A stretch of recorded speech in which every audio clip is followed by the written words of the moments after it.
our speaker. Matt comes to us as one of our friends and a friend of the Tea Party, and he's lives here in Granbury. Matt has done a lot of research on the Federal Reserve, and he's a very smart young man. He's an attorney. He has several degrees, and it looks like he's about a 4.0 average in college. But we thank Matt for coming, and I'm not going to spend any more time. He's a speaker until welcome him forward. All right.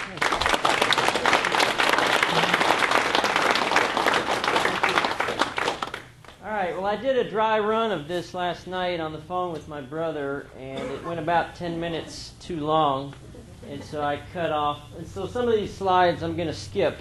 But anyway, this is our little first slide to get us started. As Reen said, I did kind of do a lot of education beyond my intelligence level, but I got a master's degree in economics at Baylor, and back then, I was 22, 23, and I was reading books like this. It's called The Wealth of Nations, which is really long and boring. I don't necessarily recommend it. But I never knew how money was created. I never knew what the Federal Reserve was. I never knew who owned the Federal Reserve. I never knew banking. I never knew that stuff, those basic principles of how the economy works. And it wasn't until just the last couple of years that I started to really dig into this stuff and learn it. So as I started to learn about the Federal Reserve and start to learn about just banking and all this stuff, it is a mind-blowing, complicated topic. If you really try to understand all the implications and all the stuff involved and how it affects the economy and how it affects foreign relations and on, it is extremely complicated. And let me just work to my next slide here. I'm not going to read all this. This is for the people who really know what they're talking about, and they speak in terms of Volcker rule adaptations and all these stress tests and derivatives and all these kinds of things, and they talk like that. I'm not going to read all that. That's me right here. So I'm just going to try to keep it simple and focus on what I do know and what I can tell you about the Fed and kind of just some basic principles of banking. So the two goals I have is basically, number one, to tell you the things I know for sure, and number two, to inspire you to think a little bit and research on your own. This slide here is up here at the front. So if you want to read more about the Fed and learn more, there's some online stuff. There's some stuff that takes a long time to read, like this book called The Creature from Jekyll Island. It's really long and big, but if you don't want to invest all that time, you can watch maybe a 3.5-hour video called The Money Masters. So there's resources for different time lengths and different attention spans out there, but there's a lot of stuff out there for you to read and study on your own. So I recommend that you do that. Now, if you don't get anything else tonight about the Fed, get this one thing, which is it is a private bank. It is not owned, it is not federal, it is not part of the Treasury. I thought all the time it was a branch of the federal government. It's not. It is a privately owned bank. There are private corporations that own the Federal Reserve, and they control it. So corporations like Citibank, Goldman Sachs, Chase Manhattan, and so forth. That's who owns the Fed. That's who controls our money supply. It's not the federal government. Now, I can quote a lot of different things. I can take you back to the Federal Reserve Act of 1913. This case right here had nothing really to do with the setup of the Fed. This was just a lawsuit. And the theory was, should they be sued, the Fed, if you're suing the Fed, should you sue them as a private entity or a public entity? Well, this Ninth Circuit, which is just one notch under the Supreme Court of the United States, they said, and it's in bold, that's what I'm going to read here, each Federal Reserve Bank is independent, privately owned, locally controlled. It's a separate corporation owned by commercial banks in the region. There's 12 regions of the Fed across the country. The dominant Fed has always been the New York Fed, but there's still 12 regional banks. It is statutorily empowered, but there's no day-to-day direction from the federal government. And finally, down here, it's lovely because the reserve banks, the Fed, they're federal instrumentalities for the purposes of immunity from state and federal tax. So they pay no taxes, but yet, so they kind of have the best of both worlds. They have this government blessing of paying no taxes, but yet they're essentially privately controlled. How did we get there? And this is just a real quick, brief history. Prior to the Fed, and there's been different eras of our banking since the very beginning. There's been a couple of different eras where we had a central bank and then it was eliminated. We had the greenback era during the Civil War. Right before the Fed, we had more or less a free banking era where there was actually different currencies. There were different banks and they issued different currencies, and we didn't have one federal U.S. currency. In 1907, there was a big shock, and there were runs on banks and different things. And if you read kind of behind the scenes, according to my information, J.P. Morgan in particular was pushing for different stresses on banks to agitate the public so that they would support a federal bank.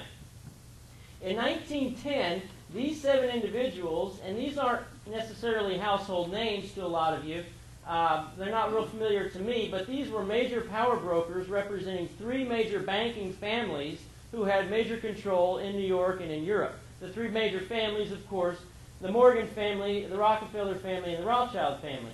Paul Warburg was a German immigrant representing the Rothschild interest. Nelson Aldrich was the main sponsor in the Congress of the Federal Reserve Act. Nelson Aldrich's daughter married John D. Rockefeller's son, and their son was Nelson Aldrich Rockefeller, who was the vice president in the 70s. Some of y'all may remember. But these people boarded a train and went down to Jekyll Island, Georgia, off the coast of Georgia, and it was kind of a secret meeting, and they concocted this in 1910. But they still needed somebody to push this through the White House and push this through Congress.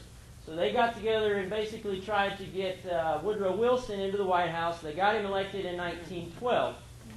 In 1913, we got these 2 lovely things at the same time.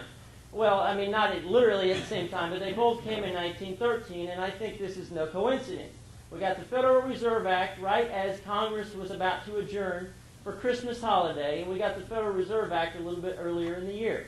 And after that, the road was paved for a huge government expansion over the last 100 years, which is what we've had. Now, let me just kind of get, and this is a super complicated thing. On your resource sheet, there's a book. You can read it online. It's called Mystery of Banking, which parts of it are really good. It's written by Murray Rothbard, who's now deceased. But it's a really good resource just to get the mechanics of it. And you really need to read that to understand it all. But let me just try to explain the best I understand. And I just have this cheesy little graphic. I don't really have anything on there, but here's the way I understand, based on my research, that banking works. Let's say I take $100,000 and deposit that with Community Bank, okay? They can loan, or depending on the reserve requirements, they can take $90,000 or $80,000 and loan that to somebody else. They're not just making interest money, they're literally creating new money. They're literally creating the currency of the United States. So there's $80,000 or $90,000 of new money that goes to somebody else. That somebody else can take that money, and let's say it's a business loan. They take $80,000 or $90,000, they go buy something. The person who sells it, they then deposit that in their bank. Guess what they do with $80,000 or $90,000? They loan it out again and again and again. And so essentially, at the end of all of this, you can pyramid something like $900,000 or $900,000 to $1 million on top of the original $100,000 investment. So it's not just the interest that the banks are making, they're actually creating the currency of the United States. The Fed is set up to protect the private banks, to protect the corporations, to protect, if you read this book called Creature from Jekyll Island, there's, I think, a chapter in here actually that says that the name of the game is bailout. It's to protect, yeah, there it is, right at the very beginning. Name of the game is bailout. That's why the Fed was created. The Fed is not set up to make money on its own. The Fed is set up to protect the private banks and interconnected corporations so that they can make money without the risk of failure. So if they ever fail, if there's ever a big run on a bank, then the Fed can bail them out. The Fed actually isn't really set up to make money in its own right. They pay a 6% annual dividend to the corporations who own the shares of the Fed. So they pay the 6% out. After they're done for the year, if they have excess profits, they actually return that money to the federal government. So the Fed itself is not set up to make money. I consider them kind of an umbrella over the top of the banks and the interconnected corporations so that they can work within this umbrella. That's the FDIC came a little bit later, but the FDIC I think was in 1933, and that again, I mean, it's sold to the public as, oh, we're protecting the consumers so that their investment is not wiped out, but really it's also protecting the bank at the end of the day, because the bank wants to be able to make risky loans, wants to be able to do this fractional reserve banking system, as it's called, and not be at risk of getting wiped out by a run on the bank. So that they can be risky, they can have huge amounts of loans with very little income or very little base to support it. So that's more or less the way that banking works. I'll get a little bit more into inflation here in a second. And if you'll notice also, let's say that they loan out, in my example, $90,000 on my initial $100,000 deposit into the bank. And let's say, just to pick a number here, that it's 10% on top of that. Let's say it's $10,000 they owe back to the bank in interest, okay, over the span of, let's say, 3 years, just to pick a number.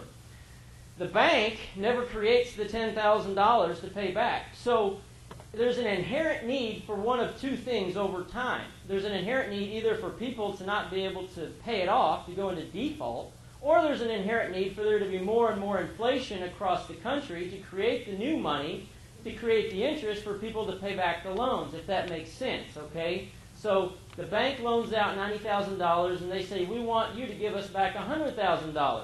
Where does that 10 grand come from? It comes, like I said, either from that person's going to default, or we need to keep inflating the system so that the $10,000 is created somewhere else, and now that money can be paid back. So there's some inherent inflation in the system. Now, this kind of helps me to explain. I used to drive around town thinking, why are all their banks showing up all over the place? They're all beautiful and fancy and lovely, and they have these nice people working there.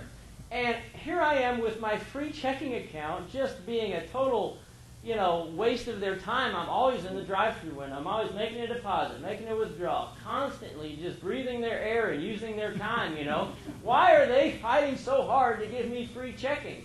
This doesn't make a whole lot of sense. Well, now that I study banking, it starts to make some sense to me. Because let's say I keep an average of $1,000 in my checking account, just on average. Well, that then would allow them to stack and create new money off that $1,000 deposit that I've made in the checking account. And I don't know exactly, the reserve requirements and how much they can loan out based on a checking account versus a savings account. I mean, those are kind of the details that change over time. But the basic gist of it is, if I have a $1,000 average in my checking account, they can loan out $800 out of that and create literally brand new money. So they're clamoring to get my free checking account and give me a free checking account, okay? So that's kind of the gist of the banking system as I understand it. Now, let's get into the question of, and this was the thing that really vexed me. Okay, well, if they can just create all this money and pyramid $900,000 off a $100,000 investment, why don't we have just runaway inflation all over the place? Why don't we just see money just being created all the time and just people signing up for new loans all the time? Well, I had to go back in my thinking, and I think I answered my question eventually.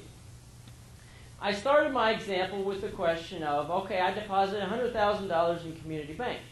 Where did I get the $100,000? Well, if I got the $100,000 by withdrawing it from a bank in, let's say, California, then I've done the opposite in California. I've not only taken $100,000 out of a reserve account in California, I've taken $100,000 in reserves upon which other loans were stacked. So the whole thing in California has got to decrease by the same level roughly if they're loaning up to the same amounts in California as they are here. So it's been pretty much a net neutral over the whole nation as the whole nation looks at it. So my deposit in community bank did create those new reserves and did create a circle's ripple effect, if you will, so that new money could be created here. But it was a net neutral because I took it out of California. So that kind of explains why there's not hyperinflation. But this chart is really fuzzy. I apologize. It used to be really tiny like this, and I had to blow it up. And now it's kind of fuzzy. But you can see, and those of you who have lived, since the 50s or 60s know that obviously a dollar doesn't buy nearly what it does. We don't notice the inflation over a 2-3 year period, but you certainly notice it over a couple of decades and going back 100 years. So, where is the inflation really coming from? Well, let me go back to this slide here. In this slide, that cheesy graphic at the top is the Federal Reserve, and these are just the regular banks out there in the market, okay? The inflation, as I understand it, based again on all my reading and stuff, the source really of inflation is the Federal Reserve, okay? When the Federal Reserve does open market transactions or open market purchases, that's what's creating new money. Because when the Fed does these things, they are creating money out of thin air, out of nothing, okay? They're not federal and they have no reserves, but they're called the Federal Reserve, but they are creating these things out of nothing. Now, let's look at a major source of inflation now. The federal debt. There's a federal deficit, each month. And so what they do is these bond auctions, and I'm not an expert on the bond auctions, but I know that the bond auctions have never failed. So when the government wants to issue new debt, there's always a buyer. The Federal Reserve is kind of, as I understand, the buyer of last resort. So the Federal Reserve always stands ready to make sure that the debt sale doesn't fail. And so when they buy, when China or whoever doesn't stand there to buy our debt, the Federal Reserve makes sure that the debt is bought. So the Fed is buying a lot of our debt in addition to China and Japan and OPEC and so forth. So they buy our debt. When they buy our debt, they don't have the money to buy it in the first place. They are literally creating the money out of nothing. And they enter it into a checking account or on a computer or whatever, and that money is created. And so when you start up here and create this down arrow, and so let's say that they write, a $1 billion check to the federal government. The federal government then spends that $1 billion and they buy, whatever from, let's say, Lockheed, and Lockheed deposits it in the local bank. And now we have the ripple effect from there in the local bank. I hope that makes sense. But that's, as I understand it, the major cause, that's where inflation is really coming from, is the open market purchases. Now you ask, well, why doesn't the Fed just do this all the time? Why don't they just create money out of thin air all the time? Well, my answer is best that I can understand is, number one, they don't want to kill the goose that laid the golden egg and just create the Weimar Republic effect and just massive hyperinflation that would kill everything. But also, again, remember the purpose of the Fed. The Fed is not really there to make money for the Fed. The Fed is there as an umbrella to protect the local banks, okay, or the locked-in corporations in these bailouts and so forth. So the Fed is there to protect the people under their umbrella. So if there's extra money that the Fed earns at the end of the year after they've paid their dividends and after they've bailed out whoever needs to be bailed out, that money gets returned to the federal government. So that's my understanding of inflation. Now, there's a whole other thing that I cut out of here because I was told that I needed to cut down on my time. So I'm going to skip all this stuff, but if you want to ask about foreign affairs, that's kind of controversial, but we'll get there maybe another day, but not today. So I'm going to skip those slides. Now, possibility of change. This idea of even discussing the Federal Reserve has gotten, I think, a little bit more mainstream, a little bit more discussion in the public, more people talking about the Fed and what's going on with the Fed. Even 4 or 5 years ago, I didn't really understand the Fed. It was all a big mystery to me. And now I'm starting to not only read about it, but even give speeches about it. So it's becoming more mainstream. If you look at, this is the platform of the Texas Republican Party passed a month ago. Congress should repeal the Federal Reserve Act. In the interim, we call for complete audit of the Fed, immediate report to the American people. So this is pretty mainstream. I mean, one of two major political parties in one major state is saying we need to get rid of the Fed. So it's getting a little bit more mainstream into the psyche of the average voter and grassroots person. Now, do I think anything's going to change? No. The Fed is coming up for, actually, it had a 100-year charter. So next year is a 100-year possible renewal date of the Fed. The Fed, it'll get rubber stamped. It'll go on another 100 years or whatever till we die, in my opinion. And here's why. Campaign donations. Look at who's funding both parties, both presidential candidates, the big people at the top. There's three things that I've noticed. And I could go on, beyond 8 down to 30 if you want me to, but the top 8 I thought was a real good picture. You notice 3 things. Number 1, a lot of financial institutions make donations. Number 2, as I highlighted in bold, you see a lot of crossover. People, corporations donating to both parties, both presidential candidates. And number 3, which is particularly galling, is that these recipients of bailout money are reinvesting the bailout money into the presidential candidates who are going to support more bailouts. Okay, so if you go down and you look at TARP and you look at all these bailouts, Goldman Sachs, Bank of America, JP Morgan, bang, bang, bang. Almost all of these, especially on this side, on those 8, almost all of those have received bailout money in some form. So they're taking our bailout money and reinvesting it back into either party, people who are going to continue to support the Fed. So I guess I'm not as optimistic as Don. I don't know. But, yes, sir. Well, are they just listed 1 through 8? Is that their order? This is the order in amount. So the number 1 donor for Mitt Romney in 2012 is Goldman Sachs. Number 2 is Bank of America. Number 3 is JP Morgan. Yes? These numbers are employees of Goldman Sachs. Well, I think this... Okay. Well, they're bundlers. They're called bundlers. Right. Okay. Anyway, Q&A time is later. This is off opensecrets.org, so I didn't, this is a pretty mainstream website. I didn't get into the exact, how, some of this is through PACs, I'm not exactly sure, but this is opensecrets.org as of about 2 weeks ago when I put the slide together, and these are the major donors to both. This was Obama 4 years ago and Romney now. So I don't really see anything changing because, no matter who wins, the Federal Reserve is going to win. Now, there's not, you look, there's a possibility of change out there. A lot of people talk about what happened in Iceland. Iceland, yes, sir. Where does the Federal Reserve get the money to pay the 6%? Well, the Federal Reserve, of course, they're creating the money out of nothing, so if they have to create it out of nothing, they will. But, they're also making money off the Treasury notes that they're buying because the Fed owns a lot of our debt in the first place, so that as they're getting repaid interest on the debt, then they have plenty of money to give the 6% dividend each year. So the 6% is locked in. Matt? Yes. I hear what you're saying. Okay. And I'm waiting for that buzzword. They have never been audited. Yeah. And in that context, I'm saying all that you're saying is hogwash because nobody can say that it's authentic.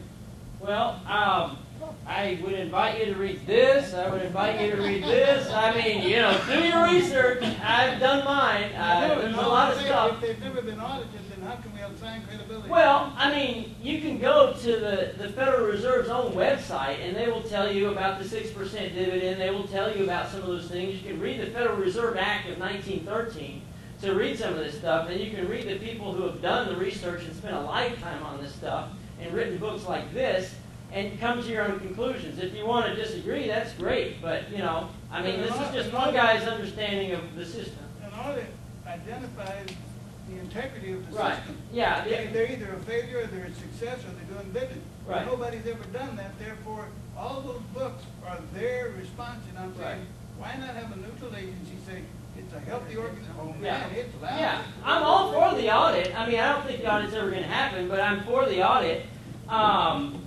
But I don't think we need an audit to know the basic general structure of the Fed. It's set up in the Federal Reserve Act of 1913 that anybody can go online and read. So you can see that they're privately owned and they pay a dividend to the private companies that own the Fed. So, some of this is not just, wild speculation. It's actually right there in the Federal Reserve Act. So, anyway, I got off track. I'll try to get back here focused.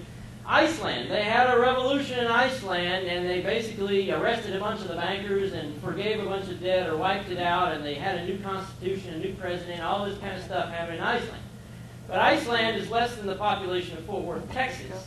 It's a little easier to effect a change. They're not part of the EU, and they're kind of just a hole in the road for the bankers. The bankers, these folks are going to let go of Iceland a lot more easily than they're going to let go of Wall Street and the United States of America. So I think it's a lot easier to effect a change in Iceland than it is here. But at least we know that if you can tolerate really cold weather, we have a place maybe things get really bad here, You just pack up your parka and head to Iceland, I guess. But anyway, so the other thing that kind of, I guess I'm not the big optimistic person, but when I look in history at the Great Depression, instead of people saying, well, I'm going to blame the government, I'm going to, call for less government, I'm going to call for more freedom.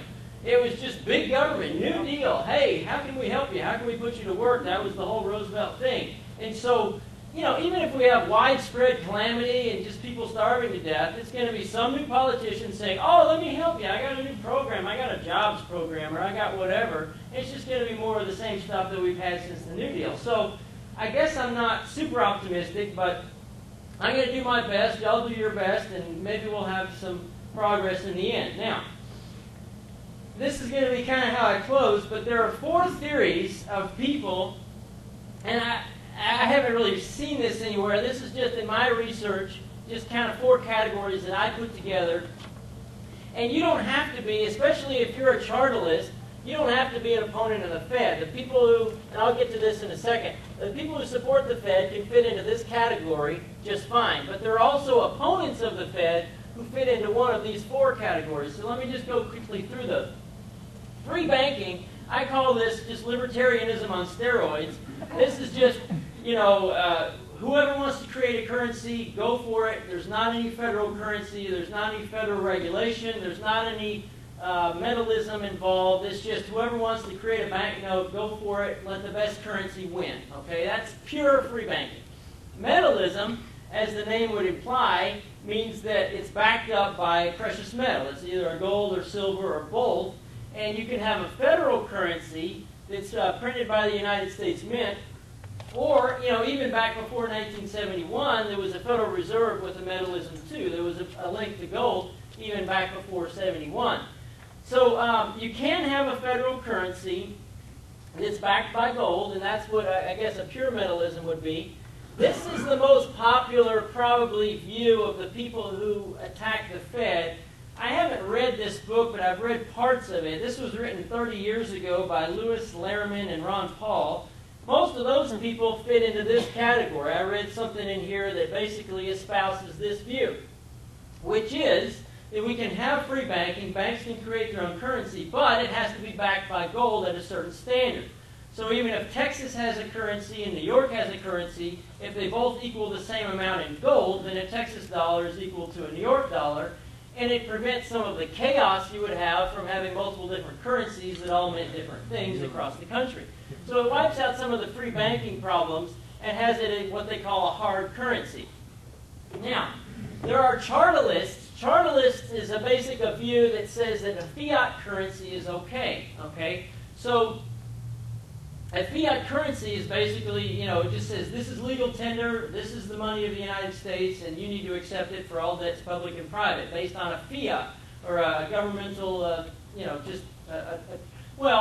think it goes back to the word charta, and I don't know all the Latin or whatever it was, but that's where this phrase comes from. My favorite book that I've read in my study is this by Ellen Brown. She is a chartalist and an opponent of the Fed. I find this to be the most persuasive. And I'm actually going to disagree with the Ron Paul crowd on this one, and I am a chartalist. Now, why am I a chartalist? I think it does a couple of things. Number one, you can say, a lot of people say that our paper money is worthless. Okay?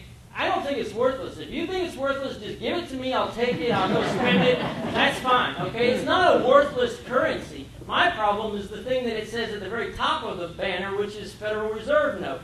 I want it to say United States Treasury note, but it's legal tender, and it's issued debt-free by the United States government.